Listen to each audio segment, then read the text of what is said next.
Die van julle wat verlede week hierso was, sal onthou ek het vir jou ergens in my boodskap 'n vraag gevra en 'n baie belangrike vraag aan die begin van 2025 en dit is, wat is jou grootste begeerte vir 2025?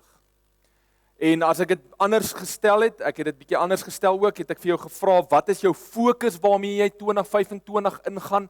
Wat is die mindset, die ingesteldheid waarmee jy 2025 gaan lewe? En ek dink nie ek hoef vir julle te sê hoe belangrik dit is hoe belangrik 'n ingesteldheid is nie, 'n mindset waarmee jy iets aanpas. As ek vir jou vra, wat is jou mindset vir 2025? Wat is die mindset, die ingesteldheid, die fokus waarmee jy iets aanpak? Julle is slim, julle sal dit weet.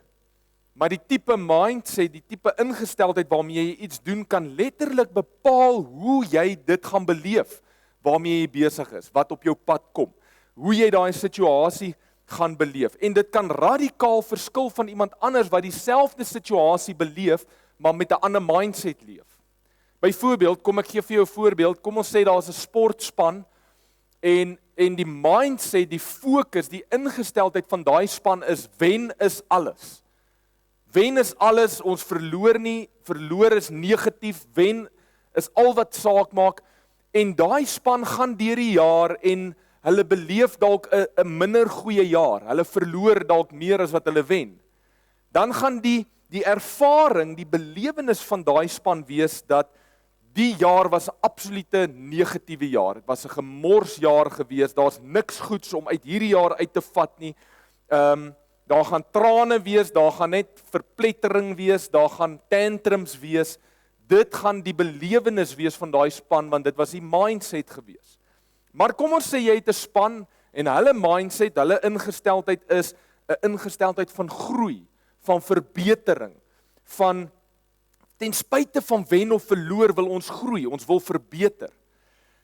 En daai span het dalk ook 'n gemengde jaar, wenne en verlore, maar hulle gaan, omdat hulle 'n ander ingesteldheid het, gaan hulle die verlore en die wenne, gaan hulle anders vat. Hulle gaan dit anders beleef. Hulle gaan leer uit die situasies uit, wen of verloor. Hulle gaan die goeie en die slegte vat en hulle gaan kyk waar kan hulle verbeter, kyk hoe kan hulle groei, kyk hoe kan hulle vorentoe gaan. En so kan dieselfde jaar, dieselfde belewenis, kan heeltemal verskillend beleef word en 'n verskillende effek op daai spelers hê, net omdat hulle ingesteldheid, hulle fokus anders was. Die ingesteldheid wat jy het, bepaal hoe jy die situasie beleef en hoe jy deur die situasie kom en wat se tipe mens jy aan die ander kant gaan uitkom. Die ingesteldheid waarmee jy en ek hierdie jaar gaan leef en wat ons gaan met waarmee ons hierdie jaar gaan aanpak, gaan bepaal hoe jy hierdie jaar gaan beleef. Ongeag of jy dalk 'n fenominale goeie jaar gaan hê, wat besigheid of beroep of gesin dalk aanbetref, of 'n moeilike jaar. Ongeag of jy perdfris en gesond in hierdie jaar is en deur hierdie jaar gaan kom, en of jy dalk gaan sukkel, of tans sukkel met 'n liggaamlike tekortkoming en swakheid. Of jy 'n bevordering kry of nie. Of jy daai werk kry wat jy soek of nie. Die ingesteldheid waarmee jy leef kan bepaal of jy aan die einde van hierdie jaar of tydens hierdie jaar gaan sê, hierdie was 'n absolute negatiewe jaar. Ek wil nooit ooit weer hierdie jaar oor hê nie, want ek het nie alles gewen nie. Ek het nie alles gekry wat ek wou hê nie. Alles het nie uitgewerk soos ek gehoop het nie. Of jy kan sê, hierdie was 'n absolute groeijaar vir my gewees. Ek het so gegroei. Alles het nie noodwendig geloop soos wat ek gehoop het nie, maar dit was 'n groeijaar. Ek is positief oor hierdie jaar. Alles werk ten goeie uit. Nou, dit gaan oor die ingesteldheid waarmee jy hierdie jaar gaan leef. Ek het te doen met mense wat deur 'n baie taai 2024 is, maar hulle beskryf die jaar as 'n positiewe jaar. 'n Jaar wat positief is, omdat hulle ingesteldheid was, dat hulle met dankbaarheid leef, vertrou op die Here en regtig hoop en glo dat die Here in beheer is. Maar ander mense wat eintlik 'n redelike goeie 2024 gehad het, met wie ek te doen het, dan sal ek optel, hulle sien dit as 'n negatiewe jaar. Dit was vir hulle nie 'n goeie jaar nie, omdat hulle ingesteldheid was verkeerd. Hulle wou dalk goed gehaat het, of hulle het gedink hulle gaan alles wen, alles gaan mooi loop, alles gaan net perfek uitwerk, en dit het nie. Want soos ons die afgelope paar Sondae gepraat het, dit werk nie so nie. En so bepaal jou ingesteldheid so baie van hoe jy iets beleef. Nou wanneer ek na Jesus se lewe op aarde kyk, dan sien ek daar was een doel waarmee hy geleef het. Een ingesteldheid. En ons sien dit baie keer duidelik deurskemer in wat Jesus sê of wat hy bid. En ek wil na 2 sulke plekke gou vanoggend saam met jou kyk. Die een is in Johannes 12. In Johannes 12, net nadat Jesus op die donkie se rug in Jerusalem gery het, die week voordat hy gekruisig word, kom 'n groepie mense na hom toe. Dit sê net daar vir ons, is Grieksprekende mense, Grieksprekende Jode, maar hulle het 'n agenda gehad, en hulle kom na Jesus toe, en hulle probeer hom kry om hulle agenda te bevorder. Hulle wil hom as 'n pion gebruik, of 'n publieke figuur, wat hulle agenda gaan dryf, en dan sal Jesus die volgende bid, of hy sê vir hulle in vers 4 van Johannes 12, as jy 'n nota wil maak, hy sê, dit verseker ek julle, as 'n koringkorrel nie in die grond val en sterwe nie, dan bly hy net een. Maar as hy sterwe, bring hy 'n groot oes in. Is vers 24, nou vers 25.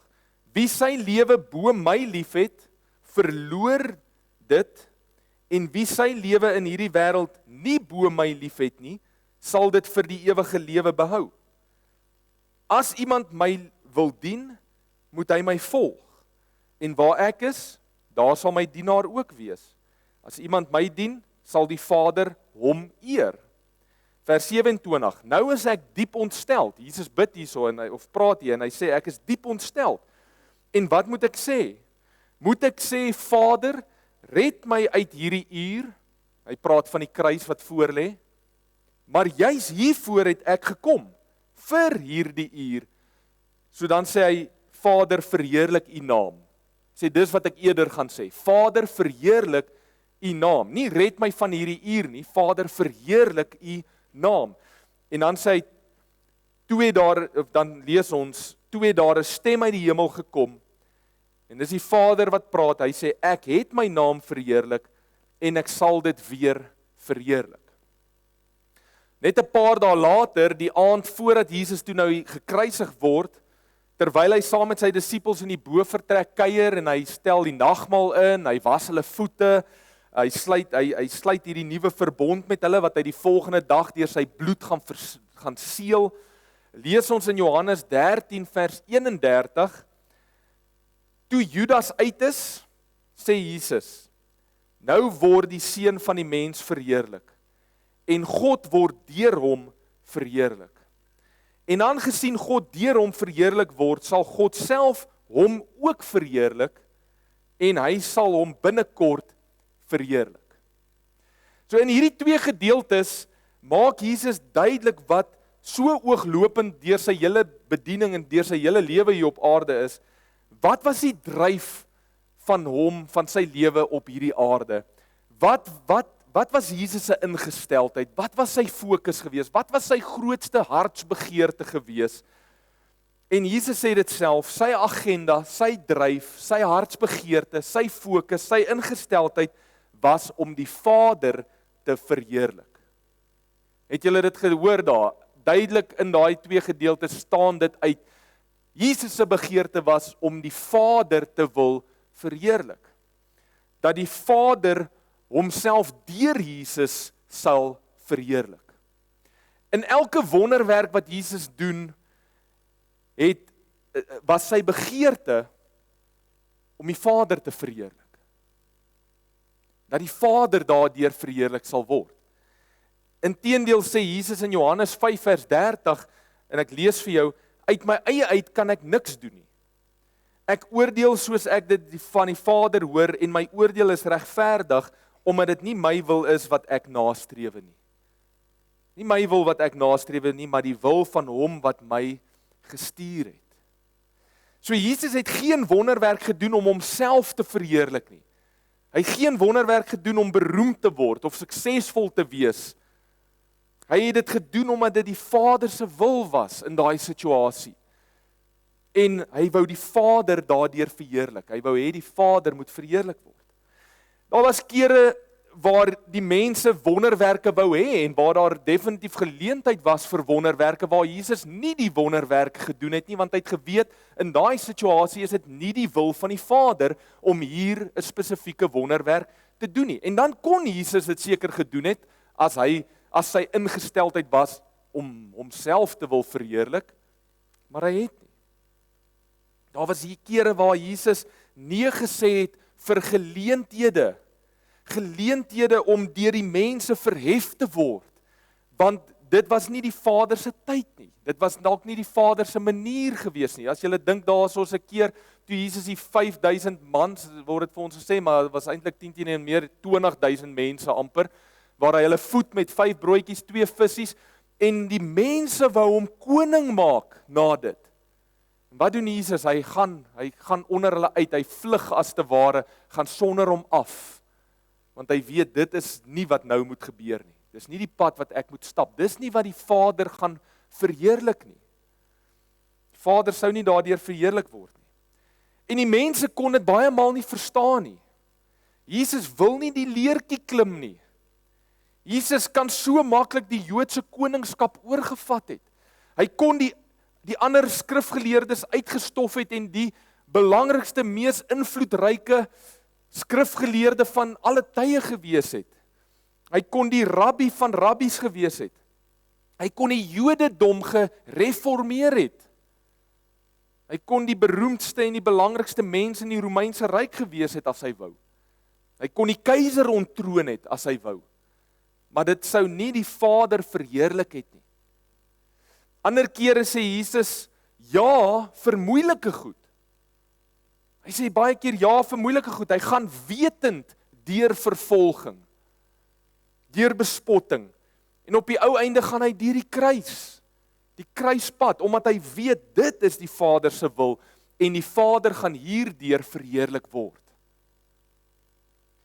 Jesus sê sy grootste begeerte is om die Vader deur hom te verheerlik. Die Vader verheerlik word. En dit vra dat hy moet sterf vir homself. Sterf vir sy eie agendas. Sterf vir sy begeertes. Sterf vir die mense se verwagtinge en homself aan die Vader onderwerp. Jesus sê die koringkorrel moet in die grond val en hy moet sterf.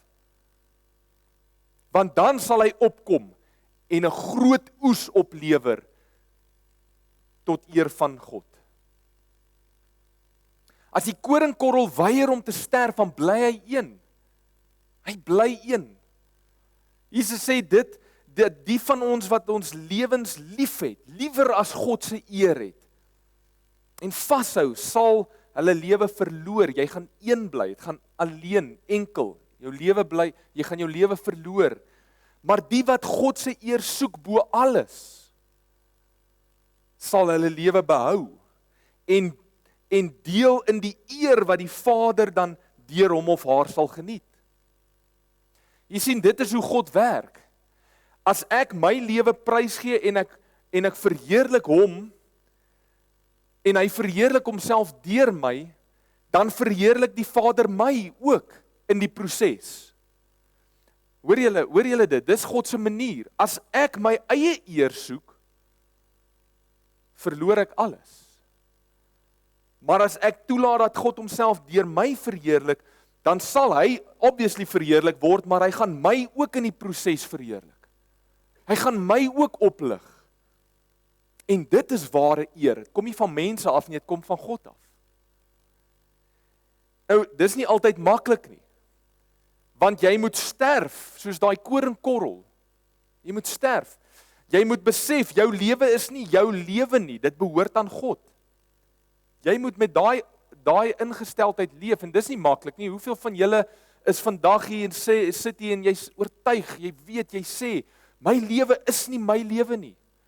My lewe behoort aan God. Ek wil hê hy moet deur my verheerlik word. Dis my bestaansreg, dis my bestaansdoel. Jesus weet dat dit gaan hom alles kos. Dit gaan kos dat hy aan die kruis letterlik moet sterf en die prys betaal vir die vergifnis van die mensdom, die verlossing van die mensdom. Later skryf Petrus, een van Jesus se eerste volgelinge, een van die eerste Jesus volgelinge in 1 Petrus 5 vers 6, skryf hy in sy brief, hy sê, onderwerp julle daarom in nederigheid aan die kragtige hand van God, sodat hy julle kan verhoog op die tyd wat hy bestem het. Hy sê, Jakobus sê, die Here weerstaan die trotses, maar hy gee genade aan die nederiges, die wat hulle self onderwerp aan God. Jy sien, Petrus het geweet wat ons baie maal nie weet nie en vergeet. Maar nou kan ons ook weet wat ons nie geweet het nie. Maar wat Jesus geweet het en vir ons kom vertel het, en wat Petrus ook later geweet het. Nou weet ons ook wat hulle weet. Soos met Petrus word hierdie ingesteldheid, die ingesteldheid van die eerste Jesus volgeling. Hulle almal leef met hierdie ingesteldheid. Soveel so dat hulle dit vasvang in een van die eerste liede wat vir ons geskryf is, wat opgeteken is. Een van die eerste liedere wat in die kerk ontstaan het. Dit is 'n tipe kreet, 'n tipe koorgedeelte wat hulle herhaal het wanneer hulle bymekaar gekom het, wanneer hulle saam was, soos wat ons vanoggend hier saam is, het hulle hierdie lied gesing of hierdie kreet herhaal om hulle te herinner aan hierdie gesindheid, dit wat ek nou met jou oor praat. Nou ek weet nie wat was die wysie van hierdie lied nie, ek weet nie wat was die ritme nie, ek weet nie wat was die drumbeat, die akkoorde gewees nie, maar die woorde het ons nog steeds. En dis die gedeelte wat jy vanoggend gelees het, toe ek jou laat lees het uit Filippense 2. Dit was 'n lied gewees. Verbeel jou elke keer as daai Jesus volgelinge bymekaar kom, soos wat ons bymekaar kom en eers 'n paar liedere sing, soos wat ons sing om God te aanbid en onsself te herinner aan wat regtig belangrik is, het hulle hierdie lied gesing en hulle het hierdie woorde herhaal. Dieselfde gesindheid moet in ons wees, wat daar ook in Christus was. Hy wat in die gestalte van God was, hy het sy bestaan op godgelyke wyse nie beskou as iets waaraan hy hom moes vasklem nie, maar hy het homself verneder, deur die gestalte van 'n slaaf aan te neem en aan mense gelyk te word. En toe hy as mens verskyn het, het hy homself verder verneder. Hy was gehoorsaam tot in die dood, ja, die dood aan die kruis. Daarom het God hom ook tot die hoogste eer verhef en hom die naam gegee bo alle name, sodat in die naam van Jesus elkeen wat in die hemel en op die aarde en onder die aarde is, die knie sou buig en elke tong sou erken, Jesus Christus is Here tot eer van die Vader. Dis die woorde, dis die lied, dis wat hulle gesing het, dis wat hulle herhaal het, sodat hulle daar kan uitgaan met hierdie ingesteldheid kan gaan leef. Want dit gaan maak dat wat ook al vir jou voorlê, dat God deur jou verheerlik sal word en kan word. En dan kan jy deel in God se verheerliking, in sy eer. Dit verander elke situasie se betekenis. Of dit nou 'n op of 'n af is, of dit 'n berg of 'n vallei is. As God daardeur verheerlik kan word, dan is ek tevrede. So, as jy my vra aan die begin van 2025, hierdie eerste Sondag wat ons so saam is in hierdie nuwe jaar, wat is my grootste begeerte vir die jaar? Corneille, wat is jou grootste begeerte? Wat is jou ingesteldheid? Dan dan gaan ek nie iets anders kies as wat Jesus self gedemonstreer het nie, dat God deur my verheerlik sal word. Dis my grootste begeerte, dis my ingesteldheid. Ek het nie ander doelwitte nie. Moet my nooit ooit kom vra, Corneille, wat is jou doelwit vir die jaar? Wat is jou 5-jaar plan? Wat is jou 10-jaar plan? Ek het nie sulke goed nie. Al begeerte wat ek het, Here, verheerlik U self deur my. Of dit goed gaan of nie goed gaan nie, op of af, Here, verheerlik U self deur my. Dis my ingesteldheid. Deur alles wat ek doen, alles wat my pad langs kom, net soos wat U Uself deur die skepping verheerlik, net soos wat U Uself deur die engele verheerlik, Here, verheerlik U self ook in en deur my. Ek kry dit obviously nie altyd perfek reg nie, daar is definitief kere en tye wat ek goed doen wat die Here nie verheerlik nie. En dis hoekom ek dan myself, dis hoekom ek dit dan moet bely, en ek weer my lewe met God moet bely, en dis hoekom sy genade so groot is. Maar dis my hartsbegeerte. Ek gaan vra dat Adel gaan opkom, en sy gaan Psalm 19 vir julle lees. Jy is welkom om dit saam te lees. En ek het Desember 'n liedjie geskryf gebaseer op hierdie tema, verheerlik Uself in my. Dit is gebaseer op hierdie Psalm. En ek gaan gou myself regkry daar agter die gitaar en ek wil hierdie liedjie vir jou bedien vir oggend. Ek wil hê as jy klaar gelees het, moet jy jou oë toemaak en ek gaan hierdie liedjie vir jou sing. En wanneer jy die koorgedeelte dalk vang, wanneer ons om die tweede keer of so sing hom saam. Neer hom saam. Of maak dit jou oë toe en sê, Here, dis ook my begeerte. En daarna gaan ons oorgaan in nagmaal. Ons die nagmaal saam geniet. So ek sal vir jou sê, wanneer jy dan kan vorentoe kom, maar kom jy vorentoe, jy kom gebruik die nagmaal, julle as gesinne saam, jy as individu, met hierdie hartsbegeerte. Here, soos wat U, Vader, soos wat U Uself deur Jesus verheerlik het, tot en met die kruis, dit wat ons vier met die nagmaal, doen dit ook so in my. Verheerlik Uself ook so in my. Wanneer ek hierdie nagmaal gebruik, daar bo is nagmaal, hier onder is nagmaal, julle weet hoe werk dit. Maar Adel gaan nou eers vir ons lees. Ek gaan myself regkry daar, ek gaan die liedjie bedien en dan gaan ons die nagmaal gebruik. Onthou die nagmaal, jy hoef nie 'n vernoot van ons kerk te wees nie. Al wat jy moet kan sê is, ek is 'n kind van God. Ek staan ook in verbond met God, want ek het my hart vir die Here gegee. Dan is jy ingesluit by hierdie verbondsmaal. Dis wat die nagmaal verteenwoordig. Goed, ek gee oor aan Adel. Ek lees vir Psalm 19, jy is welkom om saam te lees. Die heerlikheid van God vir die koorleier, Dawids Psalm. Die hemele verkondig die heerlikheid van God. Die uitspansel getuig van die werk van sy hande. Die een dag vertel vir die ander dag. Die een nag vir die volgende nag. Hulle praat sonder woord of klank. Geluidloos is hulle stem. Hulle boodskap gaan uit oor die hele wêreld. Hulle woorde tot die uiterste van die aarde. Die son se woonplek is in die hemel, waar God dit geplaas het. Soos 'n bruidegom verskyn hy uit sy kamer, soos 'n held op die baan, ywerig om weg te spring. Aan die een kant van die horison kom hy op, en aan die ander kant gaan hy onder. Niks kan sy hitte ontkom nie. Die Here se voorskrifte is volkome. Dit gee 'n nuwe lewenskrag. Die bepalings van die Here is betroubaar. Dit maak die eenvoudige verstandig. Die Here se bevele is reg. Dit bring vreugde vir die hart. Die opdragte van die Here is duidelik. Dit gee insig vir die lewe. Die gebooie van die Here is suiwer. Dit bly vir altyd. Die Here se voorskrifte is reg. Elkeen van hulle is regverdig. Hulle is kosbaarder as goud, selfs as die fynste goud. Hulle is soeter as heuning, as druppels uit 'n heuningkoek. Dis 'n waarskuwing vir u dienaar. en 'n groot beloning vir die wat dit gehoorsaam. Wie kan sy eie oortredings verstaan? Spreek my vry van verborgde sondes en bewaar my van opsetlike sondes.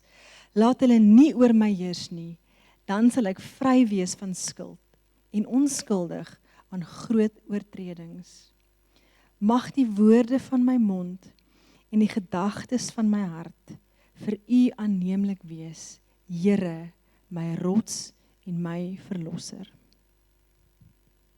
Dit is net so.